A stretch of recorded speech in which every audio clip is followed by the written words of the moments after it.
Hello, everybody. Welcome back to the Bad Bookers Wrestling Podcast. My name is Jack, and today we've got a Monday Night Raw review. As you can see, it's a bit different. It's not different environment, but I'm on my phone recording this now because I haven't got anything plugged in. My microphone's down here. My camera, which I use, is here. So I haven't got anything plugged in, and I don't need to plug it in. So I thought I'd just do it on my phone today. It was a decent Monday Night Raw. I watched it this morning. I didn't stay up and watch it just because I was absolutely shattered. I've been doing nights all week. I just come off nights, did a few hours at work early Monday, and thought, you know what, I'm going to get an early night tonight. So I didn't watch it live. I watched it this morning, just before this actually, and it was alright, pretty decent. Not as good as last week, I don't think, but still had its ups, I would say. We kicked off tonight with Roman Reigns anyway. He opened the show and he said that, last week was a comeback, but this week he's going to get his yard back. But he has one man stepping in his way with that, and that man is his brother, Seth Rollins, and he calls Seth out. He does come out to the ring, and Seth says that, last week Roman announcing that he's in remission, that was the greatest moment of his career. That's how much it meant to him. And Roman Seth says that, he's going to make Roman proud by going to WrestleMania and slaying the Beast and whatnot, and bringing back the Universal Championship to Monday Night Raw, week in, week out. And Roman kind of cuts him short and says, look, I just need one favour, and Seth says he'll do anything for Roman. And Roman turns around and goes, I want to get the band back together. I want to reform the Shield, because if there's one thing that's taught me over these past 5 months is that nothing's guaranteed. I want one last run of the Shield. And Seth goes, no, definitely not. Not after what Dean Ambrose did on the night he did it. Definitely not. Not going to happen. But after some convincing from Roman, convincing from the crowd, Seth goes, fine, I'll reform the Shield, but I'm only doing it for you. I'm not doing it for him. And then throughout the night, they've been trying to convince Dean. Both Seth and both Roman have gone to speak to Dean, and both times Dean have rejected their offers. But later on, they called Dean out now, and before he could speak, Elias smacked him over the back with a guitar, and then throughout the night was all the convincing, but we'll get onto that later on in the night. The first match of the evening, because obviously with Raw, it has to have a promo segment to kick off the night. The first match was a 6-man tag match between Braun Strowman, Finn Bálor and Curt Angle versus Drew McIntyre, Baron Corbin and Bobby Lashley. This match, it was an okay match. It lasted, 10, 15 minutes maybe.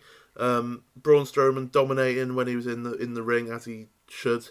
He's finally starting to feel like a monster again, not like everyone else kind of thing. But the finish of this match was quite interesting, to say the least. Finn Bálor went for the pin. Did he do the coup de grace? I think he did, on Baron Corbin. But before the referee could count to 3, Lio Rush plants Finn Balor's foot on the bottom rope, which the ref catches, stops the count, and then Finn Bálor chases Lio Rush around the ring. But Bobby Lashley picks Bálor up and drives him into the ring post. And then Bobby Lashley and Lio Rush are standing over Finn Bálor, chanting at him, cheering, saying, oh, yeah, we got you. And then Braun Strowman out of nowhere starts running around the ring and bulldozes through Lio Rush, through the timekeeper's area, completely wiping out both men. And that's the opportunity for Drew McIntyre and for Finn Bálor and for Bobby Lashley. Bobby Lashley tags himself in. Drew McIntyre throws Bálor back into the ring. Spear from Lashley, and Bobby Lashley has pinned the Intercontinental Champion once again. Will we see a title match at Fastlane? No, but we'll get onto that later on in the night. Next up, Natalya versus Ruby Riott, because we wanted to see this match again, I think. It was a short match, as it should have been. Natalya picking up a roll-up victory after countering a roll-up of Ruby Riott's own.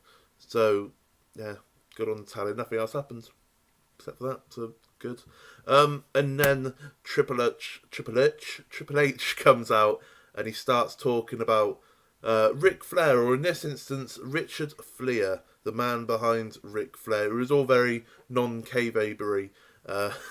It was a bit weird, but kind of, I was going to say expected, but no, I don't think anyone expected the non-kayfabe aspect, but it's not surprising, I guess you can say, because Ric Flair and Triple H are good friends behind the scenes, and he goes on about, just over a year ago, Richard Flair was on his deathbed. He was in a coma. He was on the verge of dying, basically. And realistically, he probably shouldn't be here now, but he is, and we're all grateful for that. And that Flair was always by Triple H's side, and Triple H was always by Flair's side throughout their careers and throughout their lives, pretty much. But then the focus quickly moves on to last week and the attack from the returning Batista and, the possible WrestleMania setup match thing.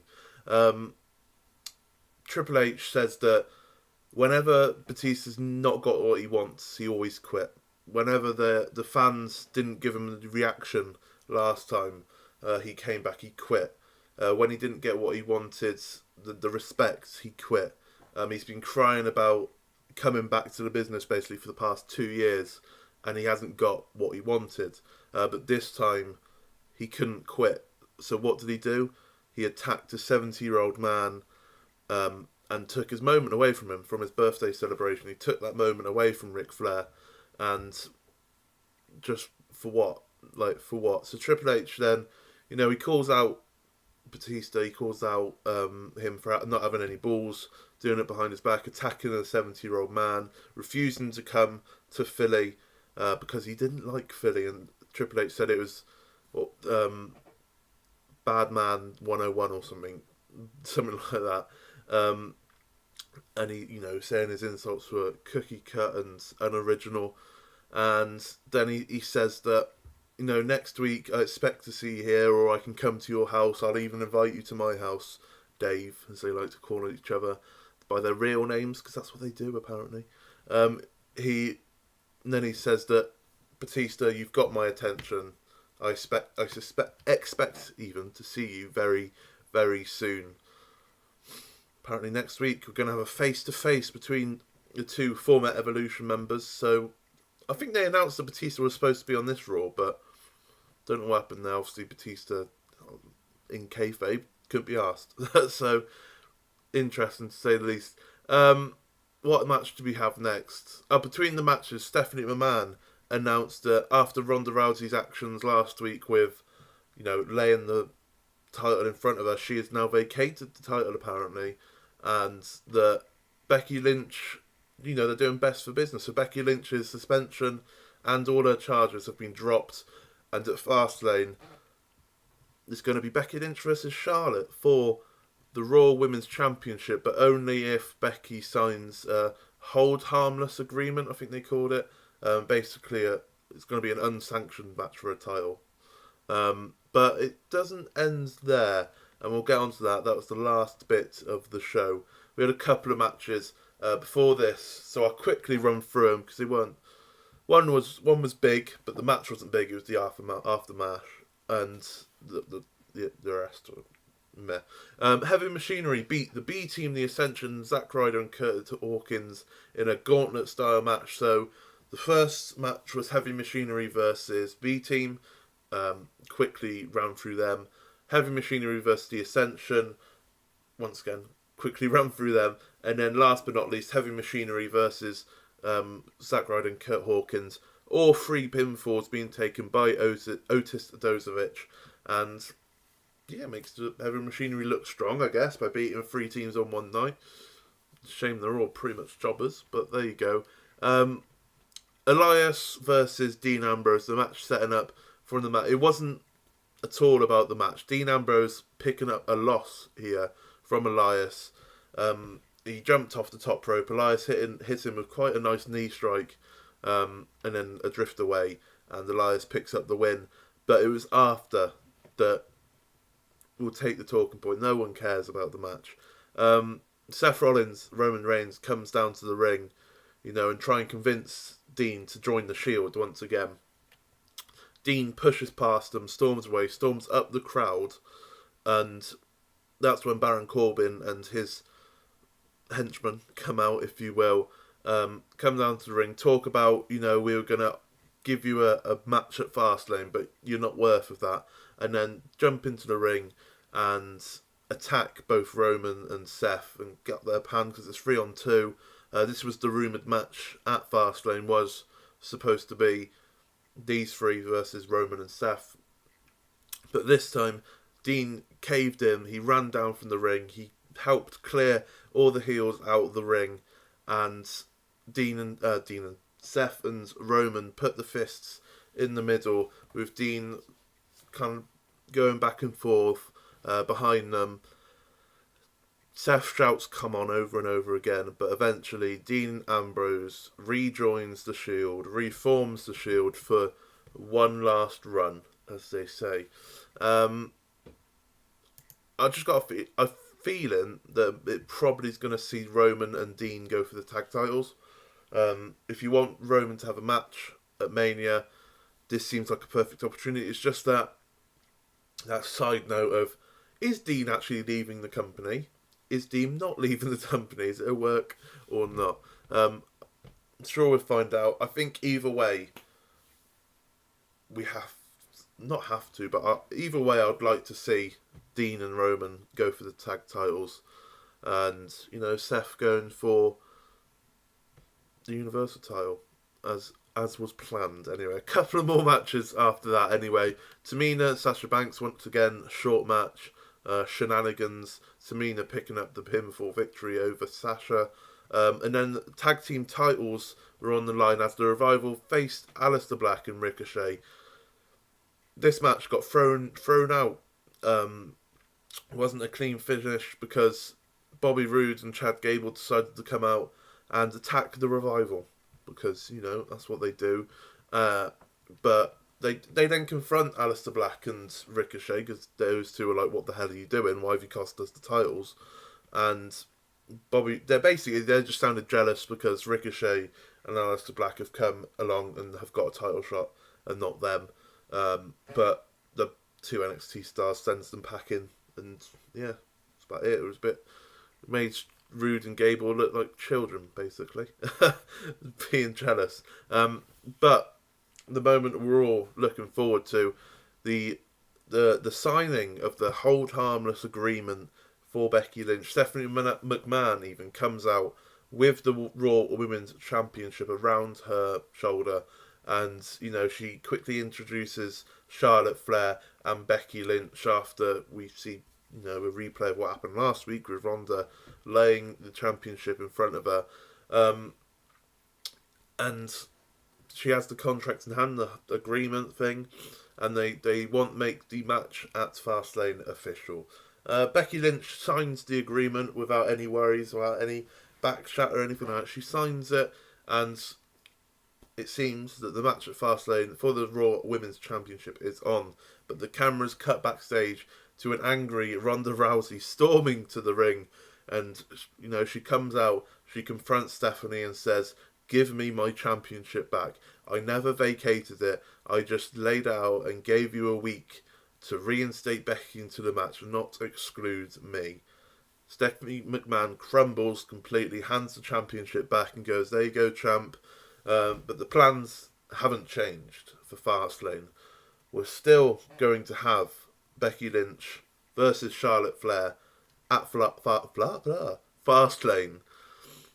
But if Becky loses, she'll be nowhere near the title picture. But if she wins, Becky Lynch will be added to the title picture at WrestleMania, and it will be a triple threat match.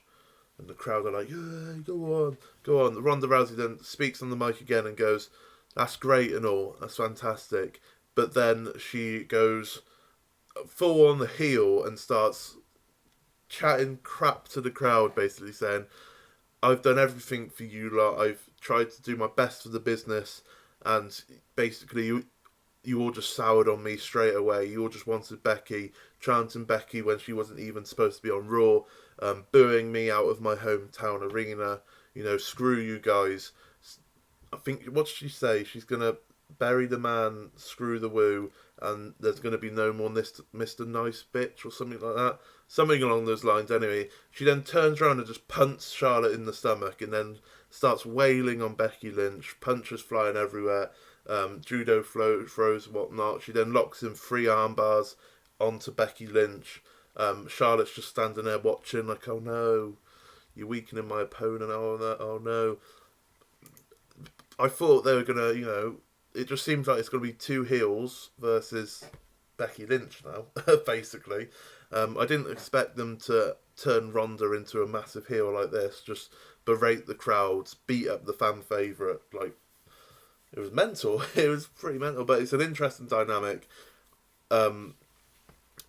This is probably what the Ronda Rousey we should have had all along, and I'm glad we're seeing it now. And if the rumours are true that she's probably leaving after WrestleMania to have a kid, I know her contract doesn't run out until 2021, but she could essentially do what she wants. She's that big of a name that if she wanted to go have a kid, she could probably go have a kid and be away for a year. But it's good that we finally get the Ronda, the baddest bitch on the planet, basically. The woman that takes no shit and beats up everyone and doesn't care what the fans think of her, doesn't come out smiling and whatnot. Just put boots to asses, basically. And we're finally getting that by the looks of it. And that was Monday Night Raw, so exciting end to Monday Night Raw, to say the least. I'm going to give this Raw a 3.25 stars. Like I said, it wasn't as good as last week. I think I gave Raw a 3.5 stars last week, but I changed it to a 3.75 stars when I was writing my notes. And yeah, so 3.25 stars. Probably would have given it 3.5 stars if, some of the matches were better, but the matches just weren't anything. It was all promo heavy. It is a go-home show after all, but the matches just weren't anything. No talking points to the matches, really. But yeah, 3.25 stars. That's fine. Go-home show for Fastlane. At least Fastlane's a little bit exciting now. It's usually pretty dead, but that's good. If you did like that, please leave a like on the video. It means a hell of a lot to us. Please subscribe to the channel. Over 100 subscribers now. It means a lot to us. And don't forget, our podcast on Thursday will be a live stream here on YouTube. Thursday, 8 PM GMT. So don't miss out on that. And I shall see you tomorrow for SmackDown Live. Thank you very much for watching.